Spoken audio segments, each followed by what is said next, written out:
bi may commencé def journalisme bi. C'est vrai que maa ngi nekkoon xale.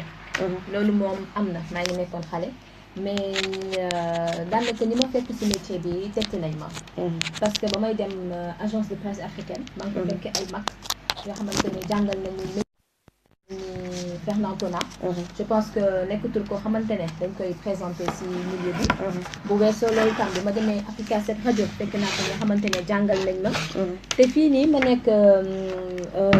Wasu TV African Television News tamit. amul loo xamante ne maa ngi koy réccu. c'est vrai que jigéen laa léeg-léeg dina metti ngay allié en tant que mère de famille ak liggéey bi mais ba tey maa ngi gérer daal maa ngi def li ma mën. ñu ñëw ci avant ngay nekk mère de famille ndax dafa nekk loo xamante ne milieu boo xamante ne nii yu ci bëri risque la quand même si jigéen ñi ñu bëggoon nga delluwaat ci vraiment si loolu noonu risque yi nga xamante ne jigéen ñi ñu koy dékku te terewul ñuy assurer seen li nga xam ne mooy seen liggéey. D'accord en fait c'est vrai que am na ay risques. parce que man maa ngi fekk premier reportage yi la parce que xam ngeen rek. jeune journaliste buy doog a door. sama premier reportage yi ma ko doon def foofu noonu UCAD. mu tombeloon am grève bi métti mais jour boobu noonu dama obligé tëb mur UCAD yi. wax nu mu guddee noonu par rapport à ma taille. dama obligé tëb mur yi. parce que je n'avais pas le choix et il fallait que je sauve ma peau. lacrymogène yaa ngi fa amoon gendarme yaa ngi doon xeex ak étudiants yi mu doonoon lu metti loolu ma nekk jigéen.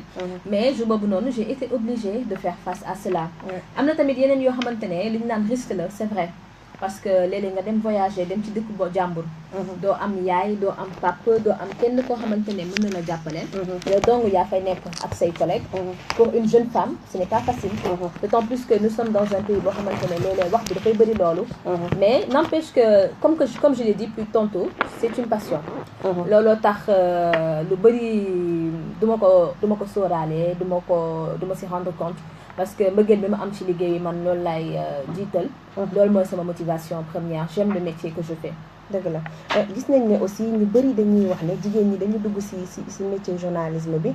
pas par passion pas parce que dañu bëgg liggéey bi mu jëm kanam wala parce que dañu bëgg informer nit yi. mais plutôt parce que dañu bëgg feeñ dañu bëgg siiw. D'accord c'est parfaitement vrai. man je suis plutôt dans des médias yoo xamante ne. du ma ne que les journalistes ne se font pas connaître. mais man dans mon métier j'ai opté pour bañ a fës comme ni ñu koy waxee. parce que mënoon naa toog ci plateau télévision yi comme ñëpp ni ñu koy defee. mais bëgg bi ma bëgg sama métier moo tax je suis allée dans des agences yoo xamante ne elles sont plutôt panafricaines. lu ci mel ni agence de presse africaine foofu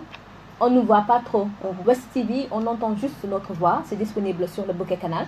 donc du coup. doon na loo xamante ne c'est vrai peut-être mën na am mais ce n'est pas mon cas. man siiw ak wutum buzz dugaluma ci journalisme. métier bi la quête de l'information comment la partager man loolu mooy sama motivation première te ba tey jii nii moom moo nekk sama motivation. wax nga ko ci sa biir wax mooy motivation moo la ci dugal ak bëgg liggéey bi. mais aussi ñu seetlu leneen loo xamante ne ni ci jigéenu journaliste yi lañ koy faral di gisee tout le temps mooy yenn scandale yi yenn wax yi nga xamante ne ni bokkul ak dara ak seen liggéey ñu leen ciy dégg yow tey jii naka nga gisee loolu. en fait cela dépend des scandales. parce que doomu aadama bu nekk am nga vie privée. te Olof Ndiaye nee na ku boot bukki xaj mbaw la. yaakaar naa ni boo demee ba nekk homme wala femme des médias boo demee ba nit ñi di la gis mënoo daw scandale mënoo daw wax. ndax ki toog ci coin am deful dara lijjantewul dara. kooku duñ ko mën a wax ne du am dara lu koy topp du am dara lu koy jaaxal. mais bu fekkee ne du moment yow tu décides de te mettre au devant de la scène. loolu mënul ñàkk nit ñi dinañ fouiller sa vie privée. dinañ xool lan ngay def ak lan nga dul def. soo génnee dinañ xool fi ngay jaar. léeg-léeg nekkul journaliste yi en tant que tel ñoom ñooy ut loolu noonu. mais seen liggéey moo ko laaj puisque ñoom la ñu gis donc c'est tout à fait normal ci sama li ma yaakaar. que nit ñi. di intéressé wu seen vie defe naa loolu moo leen di exposer la plupart du temps. alors Maria bu ñu ñëwee tey ci li nga xamante ne ni moo waral moo tax ñu invité la. muy entrepreneuriat bi. gis nañ ni Maria mu ngi ci domaine yu bëri. mu ngi créer lu bëri mu ngi innover lu bëri ci wàll bu mu nekk. ñu bëggoon xam tey jii nii comme métier wu journalisme bi rek xam nga entrepreneur dafay nekk si nit xëy na wala circonstances yi pousse nit ba muy entreprendre yow tey jii lan moo la dugal ci entrepreneuriat. waaw c'est vrai parce que man entrepreneuriat man ki nga xamante ne dafay xëy suba teel di jaay gerte caaf sax kooku entrepreneuriat lay def donc mu doon loo xamante ne man je suis née dans ça dama màgg ci loolu noonu ndax sama yaay dafa mës a bëgg entrepreneuriat demal boppam ubbi na ay restaurant am fii ubbi atelier de couture am fii donc mu nekk jigéen boo xamante ne elle n'a jamais été dépendante donc su fekkee damay ut référence wala repère man sama yaay moo ñëkk nekk sama repère mu taataan ma ci loolu noonu ba nga xamante ne bi ma amee baccalauréat man jàpp naa ne am naa baccalauréat je suis une grande fille je ne dois plus être dépendante ma ne ko maman man fu mu toll nii bëggatuma dépendante il faut que je cherche un travail mu ne ma ce sera très difficile au Sénégal d'avoir un travail sans pour autant faire une formation sans les diplômes ma ne ko dans ce cas bàyyi may liggéey la sama bopp bon ma commencé d'abord jaayum crème avec les jeunes du quartier di leen jaay crème di leen jaay jus léeg-léeg tamit bu weeru koor bi daan jot ma daal di defar sama beignet sañse ba jekk dem dugg biir marché Colobane am na ay jaaykat yu bëri yoo xamante ne macha allah xam nañ ma fa donc ma dugg biir marché Colobane di jaay ay beignet di jaay ay jus weeru koor bi su ma daan dugg si biir marché bi di def 5 minutes donc man sama entrepreneuriat si commerce la gën a faral di dem parce que dama bëgg jënd ak jaay te doon na loo xamante ne c'est vrai que on peut être full ça peut être un secteur full ndax ñiy jënd ak ñiy jaay bëri nañu mais n'empêche que boo innover mettre en avant ses capacités di nga ci mën a génn man entrepreneuriat tant que yaa ngi xëy suba teel di xalaat di jëf lu jëmale kanam te doo laaj doo ñaan man jàpp naa ne yaa ngi si biir entrepreneuriat moo tax ma ne man kiy jaay gerte kiy jaay géej ki lal taabalam ci buntu këram ba ki nga xamante ne dafa yor entreprise boppam ba xamante ne moom moo koy gérer si man ñooñu noonu ñëpp ay entrepreneur lañu voilà alors Mariane ñu gis ne yaa ngi ci jënd beeg jaay bi yaa ngi ci tontine yi yaa ngi ci restauration bi yaa ngi ci yeneen ak yeneen domaine ñu bëggoon xam naka ngay gérer domaine yooyu noonu yëpp macha allah en fait macha allah heureusement j'ai l'aide de mon mari parce que jigéen bu fekkee ne da nga bëgg a entreprendre bëgg liggéey te sa jëkkër sa borom kër jàppalew la jàpp naa ne fi ngay jëm du sori parce que daf lay faqastal daf lay empêcher dem man tey su ma yoree sama page de vente di fa jaay lingerie féminine sama jëkkër mooy gérer la plupart du temps cette page là malgré son travail il essaie d'avoir du temps pour jël commande yi xool livraison yi yenn saa sax mu woo ma téléphone ne ma nii yow diw yónnee na la message sur ta page mais tu n'as pas encore procédé à la livraison tu vois donc mu nekk nit koo xamante ne daf may soutenir à 100% macha allah tontine yi tamit man vente bi moom moo koy gën a faral di gérer léegi tontine yi man dama ko initier parce que dëgg la tontine yi fi lañ ko fekk suñu yaay yi noonu lañ ko daan defee mais comme que nous sommes dans le monde virtuel ñun amatuñu temps pour di dajee di def ay tours on a les groupes Facebook mu nekk benn plateforme boo xamante ne daf ñuy dimbali si wàllum tontine man tontine yi li ma si gën a dugal mooy yenn saa yi di nga gis femme boo xamante ne dafay bëgg entreprendre dem banque ñu koy laaj bulletin de salaire di ko laaj garantie ki nga xamante ne moo ngi bëgg a jëm kanam te amul lu mu jëndee suukar le matin sax nga koy laaj garantie ak bulletin de salaire xam nga ne kooku du ma sa entreprendre léegi looloo tax ma daal di dugg ci loolu noonu di def tontine yoo xamante ne femmes yi bu ñu amee 2000 francs par jour wala 5000 francs par semaine ñu daal di ko dugal ci biir tontine bi bu ñu tiiree jël xaalis bi jox ko kenn bu daal di mën a investir mën a entreprendre am lu mu def man am naa tontine boo xamante ne y avait une femme une participante boo xamante ne bëggoon tabax kër yaayam amul woon lu mu def ma ne ko nii kay bokk ci tontine bi de ce fait yow bu fekkee da nga bëgg a tabax kër gi d'un seul coup nga bëgg a def prêt bancaire dafay metti kay bokk ci tontine bi même si un jour tu as des problèmes pour payer man duma la mësa yóbbu prison di la def yenn yii nii donc voilà mu bokk ci tontine bi mu daal di teggi tabax kër yaayam xëy na moo ñuy suivre sax tabax kër yaayam defar lu mu wax a defar yëpp te loolu noonu yëpp tontine yi ñoo ko permettre bu daal di ko def donc voilà man loolu ma si dugal la plupart du temps jàppale jigéen ñi yombul nag mais jàppale leen moom si dugal alors dañuy ñëw par benn ci li nga xamante ne ni moom nga nekk di def service traiteur boo ko yoree dafa laaj togg mu laaj livraison à temps mu laaj aussi xool li nga xamante ne ni mooy qualité wu li ngay togg boo ko livré nit ki aussi warul sedd loolu noonu yëpp naka nga mën a xëyee liggéeyi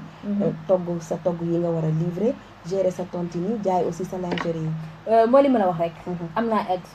les familles avant tout parce que lépp looy def tu n'as pas ta famille avec toi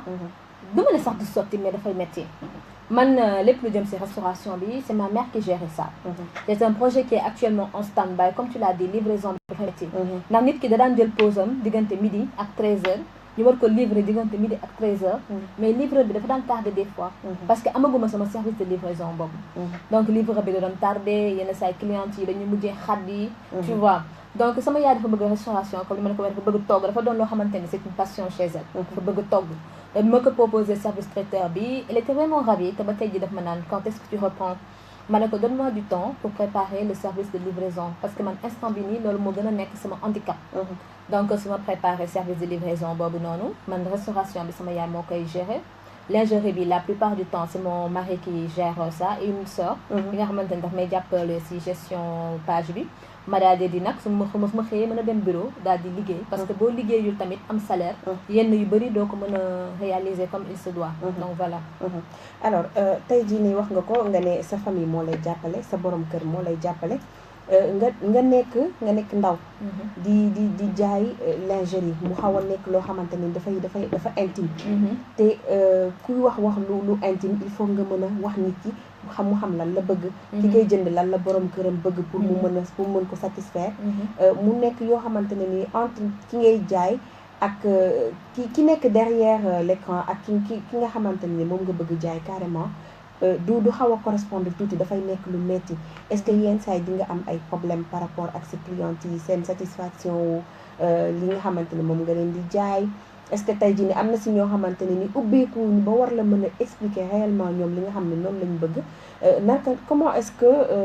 tu t'y prends un peu bon en général quand que nit ñi dañ lay contacter sur sa propre page Facebook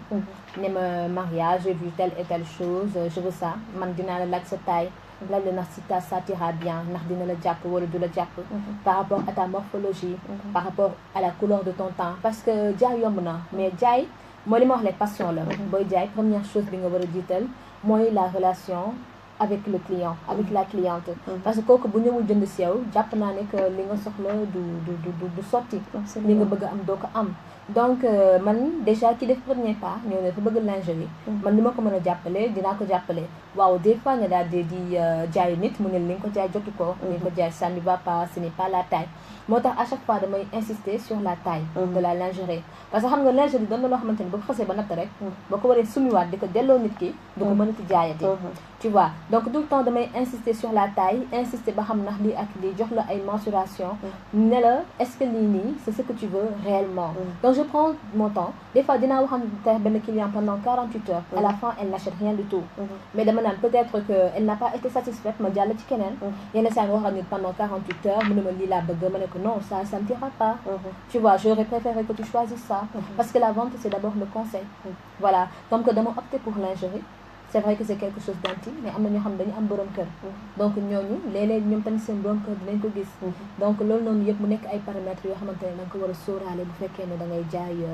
lingerie man jàpp ma ne que c'est vrai que xale laa vu l'âge que j'ai yenn saa yi nga dajax ay mag te xam nga Sénégal dañu am culture de la hiérarchie